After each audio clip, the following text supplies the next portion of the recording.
Hello all welcome to kitchen stories. ఈరోజు మనం super ఈజీగా అయిపోయే వెజిటబుల్ పులావ్ రెసిపీని చూసేద్దాం రండి.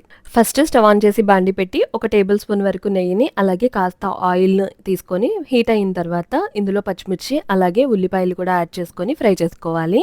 ఈ ఉల్లిపాయలు కాస్త ఫ్రై అయిన తర్వాత ఇందులోనే 1 టేబుల్ స్పూన్ వరకు అల్లం వెల్లుల్లి పేస్ట్ని కూడా యాడ్ చేసుకొని పచ్చివాసన పోయేంత వరకు వేయించుకోవాలి. ఇప్పుడు వీటిలో ఆలు, క్యారెట్, బీన్స్ వీటితో పాటు ఒక టమాటోని కూడా చిన్న ముక్కలుగా కట్ చేసుకొని ఇలా ఆయిల్లో మనం ఫ్రై చేసుకోవాలి.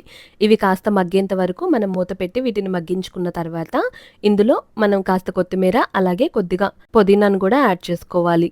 ఇప్పుడు వీటన్నిటిని ఒకసారి బాగా కలిగి తిప్పుకొని మూత పెట్టి కాస్త ముక్కలు మెత్తపడేంత వరకు మనం ఉడికించుకోవాలి.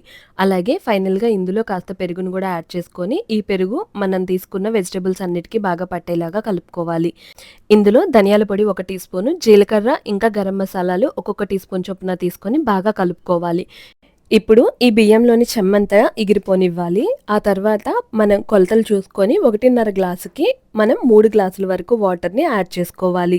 ఈ వాటర్ని యాడ్ చేసిన తర్వాత మనకి రుచికి సరిపడినంత ఉప్పుని కూడా యాడ్ చేసుకొని మూత పెట్టి హై ఫ్లేమ్ మీద ఒక 10 నిమిషాలు అండ్ అలాగే అన్నం కాస్త దగ్గర పడుతుందనంగా ఒక 5 నిమిషాలు లో ఫ్లేమ్ మీద ఉడికించుకున్నామంటే మన టేస్టీ వెజ్ పులావ్ అనేది రెడీ అయిపోతుంది.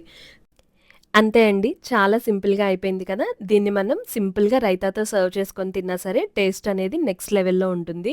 మీరు కూడా ట్రై చేసి ఎలా వచ్చిందో నాకు కామెంట్ సెక్షన్‌లో తెలియచేయండి. Thank you so much for watching. Please subscribe to our channel.